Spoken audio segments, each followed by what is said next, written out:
De Belfort de l'UTBM, Franck Ménestré et ses invités pour célébrer 50 ans de formation d'ingénieurs.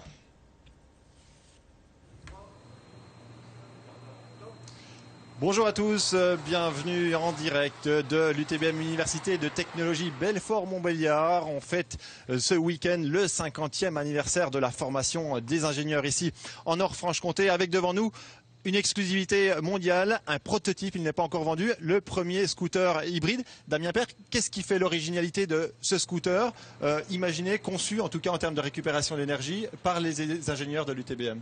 Bonjour, donc c'est bien un scooter hybride qui est propulsé à l'essence et avec des batteries électriques également. Donc à l'arrière vous avez un moteur roue qui permet de récupérer l'énergie au freinage au lieu de la dissiper en chaleur. Donc ça va nous permettre d'avoir une très bonne dynamique à l'accélération. Et donc c'est un projet qui est réalisé pour un industriel par des ingénieurs de l'UTBM. Ouais, typiquement, c'est l'exemple concret du savoir-faire des ingénieurs d'ici. Tout à fait, ouais. C'est un projet en partenariat avec des industriels comme on en fait d'autres.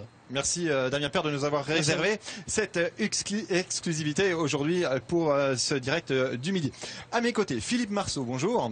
Oui, bonjour. Vous êtes ingénieur, président d'Assidu. Assidu, c'est l'association des anciens élèves de l'Université de technologie de Belfort-Montbéliard. Et Assidu, vous allez avoir une initiative, c'est de faire rencontrer les anciens avec les actuels élèves de l'UTBM. Pourquoi cette initiative? Pourquoi c'est important? Alors, cette action est importante. Déjà, ça sera l'année des 50 ans Assidu. Ça se déroulera sur toute l'année. Le point de départ étant ce week-end avec le samedi 20.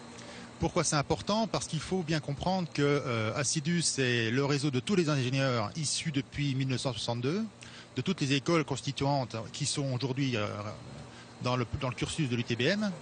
Et tous ces ingénieurs ont la faculté de se contacter facilement du fait qu'ils ont le même cursus.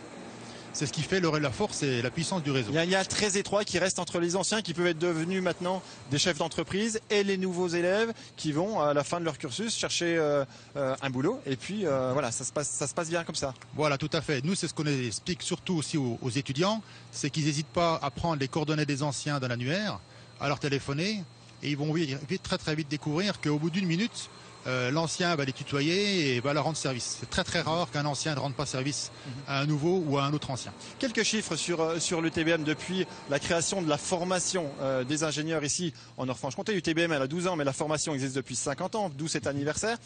Combien d'ingénieurs formés, combien de diplômés? Au jour d'aujourd'hui, il y a 11 500 à peu près d'ingénieurs qui sont sortis depuis 1962. Chaque année maintenant, il y a entre 500 et 600 ingénieurs qui sortent, ce qui fait que fin d'année, on sera à 12 000 ingénieurs qui seront dans le réseau, qui pourront donc s'entraider les uns les autres. Et parmi eux, quelques filles à côté de vous. Laetitia Bardin, bonjour, vous êtes étudiante en 5e année ici à l'UTBM. 16% de filles dans les rangs de l'UTBM, des ingénieurs. Pourquoi?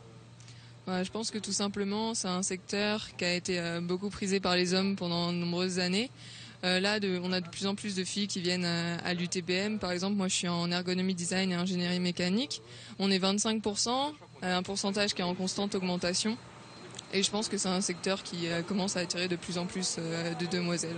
C'est pas très attirant au départ, les écoles d'ingénieurs, quand on est une fille, ou est-ce que c'est parce qu'il y a des filières, comme vous venez de le dire, comme l'ergonomie, qu'on commence à en voir arriver? Je crois que jusqu'au dans les années 80, vous me dites, je parle sous votre contrôle aussi, Didier Klein, directeur des relations internationales, je crois que jusque dans les années 80, c'était zéro, présence féminine dans les rangs. Oui, voilà, en fait...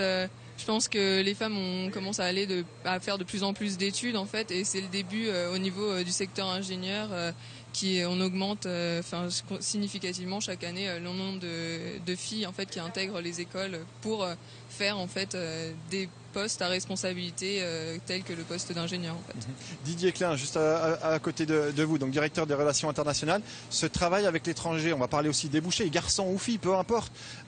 Ils sont débauchés quasiment avant la fin de leur cursus de formation. Ça, c'est quelque chose d'incroyable. Oui, pratiquement, ceux qui décident de partir en semestre d'études à l'étranger ou qui travaillent dans des groupes français avec leurs connaissances, puisque dans la formation, on a cette ouverture aux langues étrangères et qui vont faire que nos étudiants sont prisés à l'étranger, parlant l'anglais comme langage conversationnel et ensuite au moins une langue un peu exotique ou locale.